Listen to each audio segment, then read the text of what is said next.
The average person has an attention span less than the attention span of a goldfish. That's right, it's less than 10 seconds. So on YouTube, you don't have minutes to capture someone's attention. You literally have seconds. And if you don't have a confident attitude, you are not going to get people to sit up, pay attention, and watch your video. So on today's episode, I want to give you all my strategies on how you can be more confident on camera and be successful on YouTube.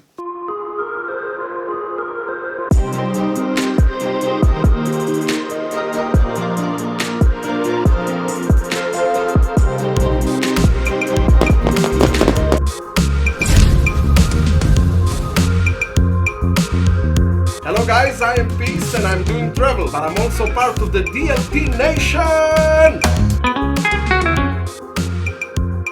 Well, welcome to today's program. My name is Bryce and this is Doing Life Today, and you saw some of those videos before. Those are DLT Nation members. Those are just YouTubers that subscribe to our channel, and we want to help promote them and promote their YouTube channels. So if you're a YouTuber and you're a subscriber, there's a link in the description below for you to go click. So let's talk about why it's so important to be confident on camera for YouTube. You know as well as I do, there are thousands of videos being uploaded every second, and your audience has thousands of videos to choose from. So it's important to be confident on camera. When we're not confident, we can ramble on and we can be very monotone, very monotone. And really, what does that produce in our audience? It produces boredom. And so we don't want our audience to be bored. If you want to grow on YouTube, you don't want a bored audience. So let's get into my strategies. This is going to be strategy number one. The very first thing that you need to do if you want to grow some more confidence on camera is you need to practice. But you need to practice alone. The biggest mistake we can make is if we're feeling like we're not really confident and we're practicing and we ask a friend or a spouse or a family member or anybody to come and say, okay, critique this video. I'm going to film a video and I want you to critique it. Worst thing you can ever do, because you're asking for their honesty, but you're asking because you're already not feeling confident, right? And they're going to give you some constructive criticism, and as thick skin as you think you are, it's going to sting. It's going to be some gut punches. They're going to tell you things that you probably already know, but you really don't want to hear, right? You're looking for a pat on the back, and they're going to give you a punch in the gut. This works for everything. When I was a public speaker for the last 15 years and on big stages across the world, I would practice in front of a mirror. I would just practice my opening and practice the way I inflected my words and where my eyes were going. I would just continually practice. I learned very early in my career to not practice in front of people or not even ask them for their advice until I felt confident. And then after, when I felt very confident in my kind of where I was at, then I would ask somebody to critique it, someone I trusted. Now, here's a little bonus tip to this. It's not just about being on camera. Everywhere you go, practice. I know it's going to be crazy, but talk to yourself. Talk to yourself in the car. If you see something, pitch it. You're driving down the road, you see a sign that says Minnesota, 23 kilometers. Pitch Minnesota to yourself. Wow, Minnesota is a beautiful town. It's usually 25 degrees Fahrenheit in the winter, and it snows over here, and there's a great big lake, and and just keep all these pitching things, right? And you're in the grocery store, grab something off the shelf. Oh, look at this pancake syrup. This pancake syrup, Aunt Jemima, this has been around since 1903. It's a nice brown flavor. It's made with corn syrup, because I'm just making stuff up. Just trying to be comfortable in talking, just talking out loud and expressing myself. And the more you do that, the more confident you're going to get. If you're getting anything out of this, if you're getting some value, I'd love you to smash that like button. It's super easy. Turn it blue, and we'll go on now to tip number two. Look at that. I'm rhyming all day today. All right, tip number two.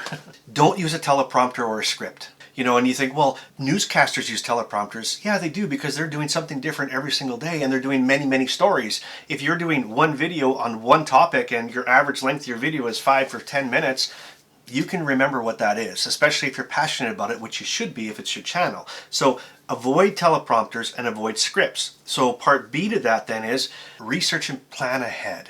The day before you film, you should already know what you're talking about. And that day, you're just thinking about it all day long. And the way I do it is I just write my 3 major tips or my 3 major points that I want to make, and then just a couple of little dashes underneath, like 3 points to each point. I write them down, and then I just carry it around with me all day. If I'm driving, I'm going to the store, I'm waiting at a red light, I just look at it, and it starts building up inside of me. I already kind of know what I'm talking about. I'm already passionate about the things that I'm speaking about and making videos about, but it's just reinforcing what it is that I'm talking about and my major points. Now, why I say don't use a teleprompter or a script is your personality has to shine. Okay, and if you're reading something, there's a big difference between just going with the flow. Like if you think right now, I'm just going with the flow. I'm speaking what I feel and what I've already thought about. Now, if I was reading off a teleprompter, it would probably look more like this.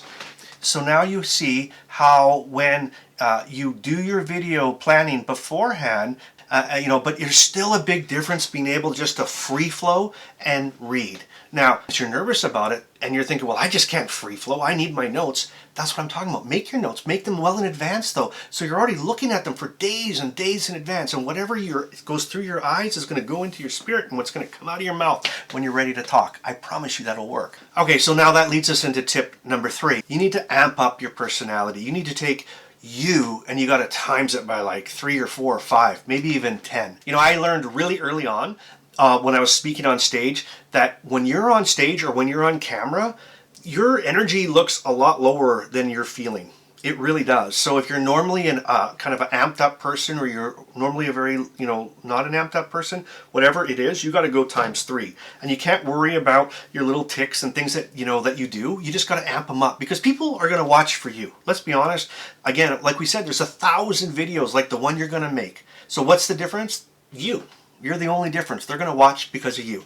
So whatever it is that your personality attracts to people, you need to amp it up and not worry about things. Like, honestly, I used to worry about, like, I have one of my eyes is like droopy. Since I had Parkinson's, one of my eyes fell. And so I'm like, oh, I can't be close up to the camera because you can see my eye looks bizarre. And it's like, oh, well, that's my eyes, right? The googly eyes, it's like, oh, I can't do googly eyes. And, oh, well, that's the way I talk. I emphasize stuff with my eyes. And so that's who I am. I tried many times. I'm like, okay, I'm going to do this whole video without any googly eyes. I'm going to do this whole video nice and slow. I'm going to talk in a really slow manner. I'm going to be relaxed. I'm going to calm down, and we'll see how that goes. And I was so focused on trying to change really who I am that the video was crappy. It was terrible. Someone said to me once that, oh, you're so amped up. You need to talk like you're just talking to a friend, how you talk to a friend. And I'm like, well, then you're obviously not my friend because this is how I talk. This is how I talk to my buddies. This is the way I roll. So this is me times 3. And you're gonna feel silly. It's not gonna feel comfortable at first. It's really not. But I promise you, if you just keep doing that and keep doing it, your videos will be less boring. You'll be more confident. So amp it up. Okay, and so the 4th tip is this: you need to be in the right frame of mind. You got to be in the zone. You can't just have kicked your dog and fought with your spouse and then go turn the camera on and make this great entertaining video or educational video. It doesn't work because whether you believe it or not, your viewers will see it. They'll see, hey, something's off with blah, blah, blah today. There's something off with her today. You have to be in the right frame of mind. You got to be relaxed and you got to be ready to go. You can't be nervous. You can't be in a bad mood. There can't be things going on. So whatever it is that gets you in this nice relaxed state of mind, in this nice Zen mode, do that. And again, if you need a little bit of amping up, if you feel like, you watch your videos back and you're like, I could be a little bit more exciting, jog around the block, do some jumping jacks, listen to some music, get fired up, get in the right frame of mind, the right space of mind, and don't film if you're in a bad space of mind. Just don't do it. Well, I really hope you're getting some value out of this. If you are, I would love you to hit that like button. That would be amazing. And if you haven't subscribed, come join us. There's a little subscribe button. It's been down the entire video. I don't know if you saw it. It's right down there in the corner. Go give that a smash and come join us so you'll be notified of all our latest videos when they come out. All right, so I'm going to get into my last tip here, but don't go anywhere because when I'm done my last tip, I'm going to give you a bonus. I've been thinking about this as I'm recording this. I want to give you just a 1-minute snapshot on, when I was public speaking and when I do my motivational speaking and I travel around doing things, on how I put together my talks or what I'm going to speak about. Okay, so here's my tip number 5. Do not be a perfectionist. There is a huge difference between being a perfectionist and being confident. It's not going to be perfect. Nobody's videos are perfect. You're going to make mistakes. It's never going to be perfect, and don't not upload because it's not perfect. Get better each time. But I'm saying all the tips I gave you, practice them daily. So just keep practicing, but do not be a perfectionist. Okay.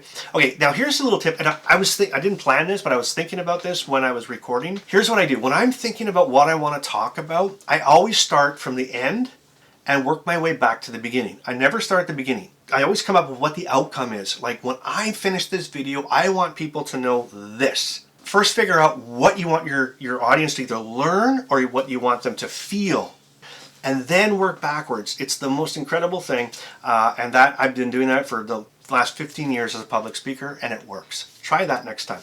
Okay, that's it. There's how you be more confident on camera. I would love it if you made it this far to hit that like button if you hadn't already. And share this video. Would you do that for me? If you can just share it on Facebook or share it with some friends or share it with some other YouTubers, please share the video. That would be amazing. And I just want to say I thank you. Thank you, DLT Nation. I don't say it enough. I appreciate you. I love you. I support you. You go out there and you live your best life. And hey, before you go, check out another video. That'd be cool. Here's a whole bunch right here. Pick one that you might like, and I'll see you tomorrow.